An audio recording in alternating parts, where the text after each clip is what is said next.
Hello friends, welcome to our YouTube channel Arijit study IQ GK. তো friends, আজকে তোমাদের সামনে পিএসসি ফুড এসআই 2022-এর এক্সপেক্টেড কাট অফ কত হতে চলেছে সেটা নিয়েই কিন্তু ডিসকাস করব। অনেকের মনে প্রশ্ন হতে পারে যে দাদা এমনিতেই কোর্টে ফেঁসে আছে, রি এক্সাম হবে কি হবে না, রেজাল্ট বেরোবে কি বেরোবে না। তো ফ্রেন্ডস দেখো, আমি সেই সমস্ত তর্ক বিতর্কে যেতে চাই না।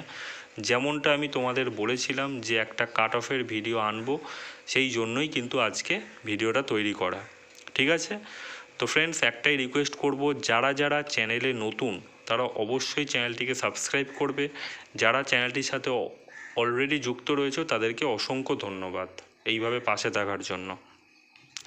তো ফ্রেন্ডস দেখো, একটা কথা আমি তোমাদের বলি, আমি বেশ কিছুদিন ধরে দেখছিলাম অনেকেই ফুড এসআইয়ের কাট অফের ভিডিও আপলোড করছে। মানে ইউটিউবে কাট অফের ভিডিও একটা আপলোড করলে দেখে দেখে সবাই কাট অফের ভিডিও আপলোড করতে শুরু করে দেয়।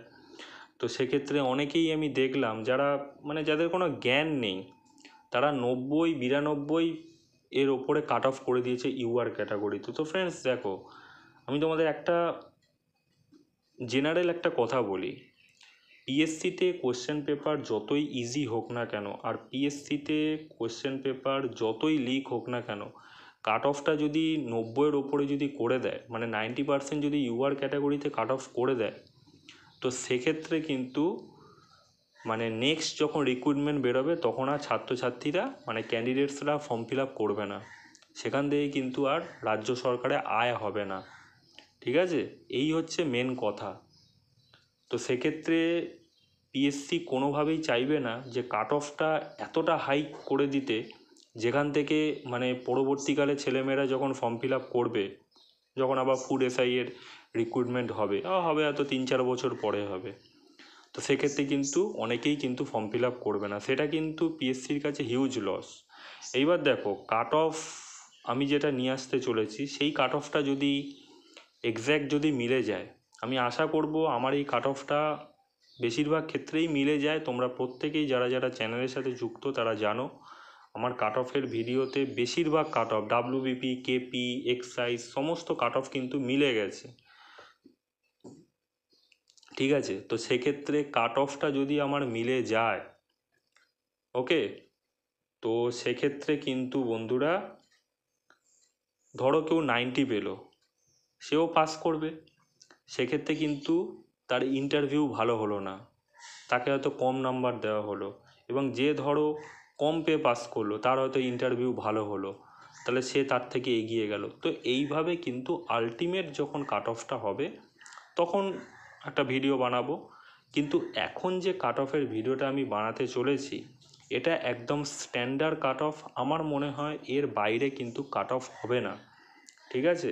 তো আজকে কোনো রকমভাবে আমি বলতে চাই না যে রেজাল্ট কবে বেরোবে, ঠিক আছে, ফুড এসআইয়ের ভবিষ্যৎ কী, এই ধরনের কোনো কথা আমি ডিসকাস করতে চাই না। আমি আগেও বলেছি, যেমনটা আমি তোমাদের বলেছিলাম তেমনটাই কিন্তু করছি।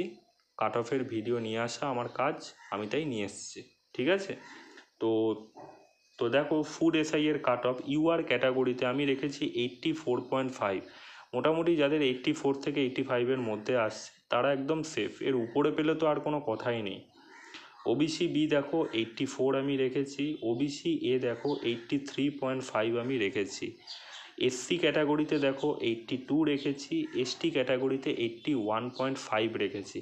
দেখো এই যে গ্যাপিংটা খুব একটা বেশি হবে না, তাও তো আমার গ্যাপিং মোটামুটি ইউআর থেকে এসটির মধ্যে যে গ্যাপিংটা রয়েছে, তো সেক্ষেত্রে তাও তো 3 গ্যাপিং রয়েছে, এই গ্যাপিংটা হয়তো আরও কম হতে পারে। ঠিক আছে?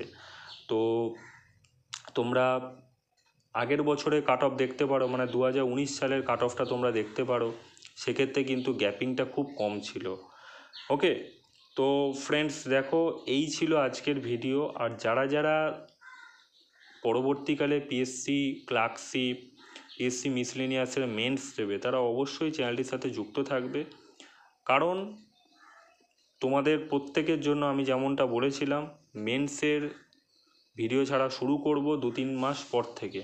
ওকে, তো চলো ফ্রেন্ডস, দেখা হচ্ছে নেক্সট ভিডিওতে। প্রত্যেকে ভালো করে পুজো কাটাবে, কালকে থেকে পুজো শুরু হয়ে যাচ্ছে। ঠিক আছে, সাবধানে থাকবে। তো চলো, দেখা হচ্ছে নেক্সট ভিডিও।